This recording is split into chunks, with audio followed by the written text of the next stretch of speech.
Om Swastiastu, Om Awigenap Astu Nama Sidam, Semeton Sami Spiritual Bali TV dimanapun Anda berada. Kembali lagi di channel Spiritual Bali TV, channel edukasi dan inspirasi kehidupan spiritual Hindu Bali. Suatu kumpulan dari beberapa orang di sebuah pemukiman kecil yang biasa kita sebut dengan desa. Namun apakah Semeton tahu bahwa kata desa itu diambil dari bahasa Sanskerta yang berarti tanah tumpah darah? Tempat di mana manusia menjalani hidup sebagai makhluk sosial serta saling ketergantungan satu sama lain. Saling menjaga, berinteraksi, beragama, dan menjalankan suatu tradisi serta budaya. Nah, video kali ini kita akan membahas segmen sejarah desa, yakni tentang kisah sejarah awal mula desa Tukan Mungga, Kecamatan Buleleng, Kabupaten Buleleng, Bali. Sebelum lanjut, jangan lupa untuk support channel ini dengan like video ini, komen, dan subscribe. Jangan lupa juga aktifkan tombol loncengnya untuk tidak ketinggalan video kami selanjutnya. Jika sudah disupport, langsung saja kita ke kisahnya. Desa Tukan Mungga merupakan salah satu desa yang berada di Bali Utara, berlokasi di Kecamatan Buleleng, Kabupaten Buleleng, Bali. Desa ini memiliki luas 1,48 km persegi dengan jumlah penduduk 4.284 jiwa pada tahun 2016. Desa ini terkenal dengan tradisi megebek-gebegannya setiap Tilem Kesanga, yaitu 1 hari sebelum Hari Raya Nyepi.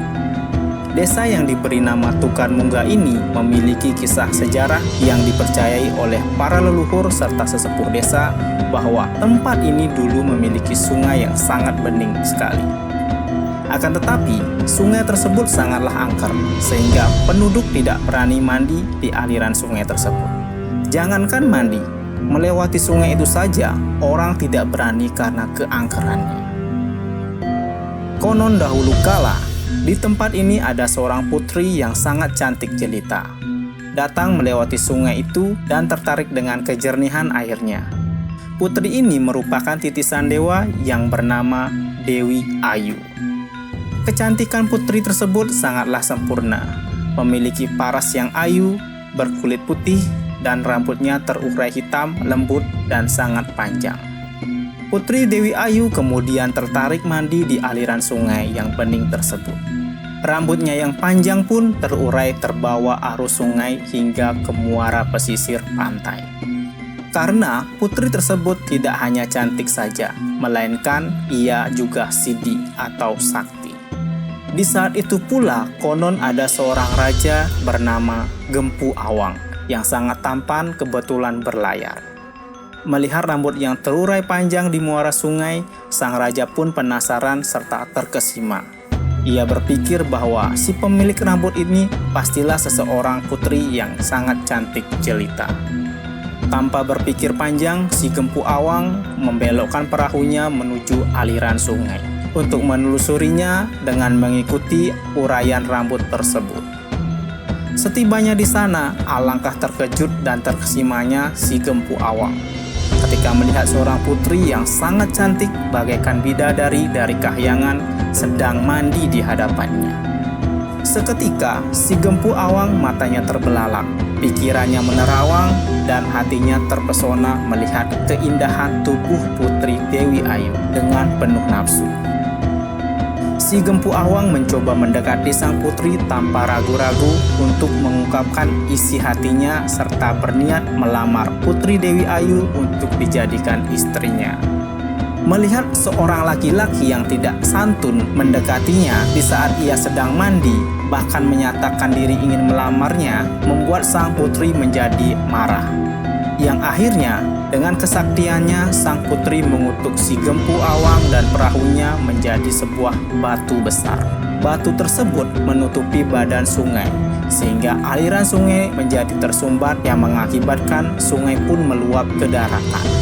Sungai yang meluap tersebut pun membanjiri pemukiman setempat termasuk ladang hingga orang-orang pun menyebut tempat tersebut dengan sebutan Tukan Mungga, yang artinya sungai meluap. Sehingga sampai tempat tersebut menjadi sebuah desa, lalu lama-kelamaan bergeser penyebutannya menjadi Desa Tukan Mungga. Akibat sungai yang meluap itulah banyak warga yang ketakutan. Selain mengakibatkan pemukiman banjir, begitu juga dengan sawah dan ladang mereka.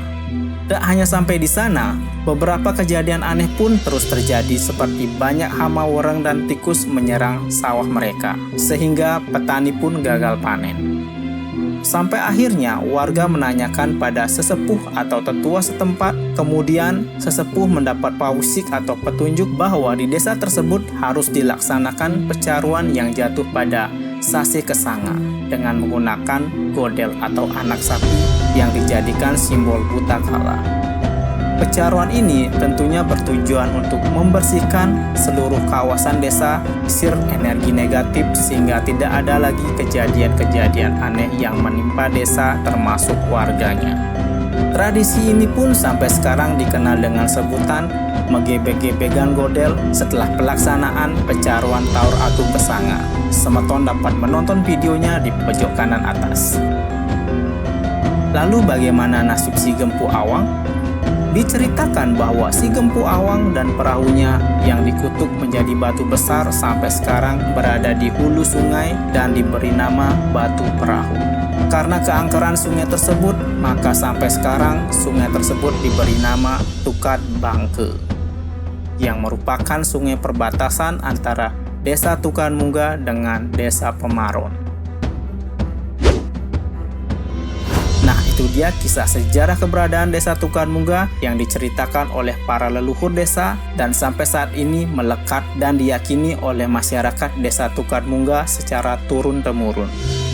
Aingge Semeton, sekian dulu video dari kami. Jangan lupa ikuti terus channel Spiritual Bali TV dengan like video ini, komen untuk memberikan kritik dan saran, dibantu juga subscribe bagi yang belum subscribe. Aktifkan juga tombol loncengnya untuk tidak ketinggalan video kami berikutnya.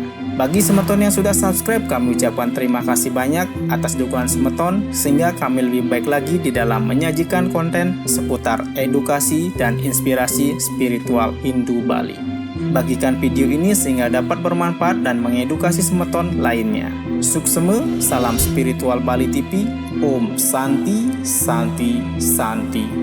Om.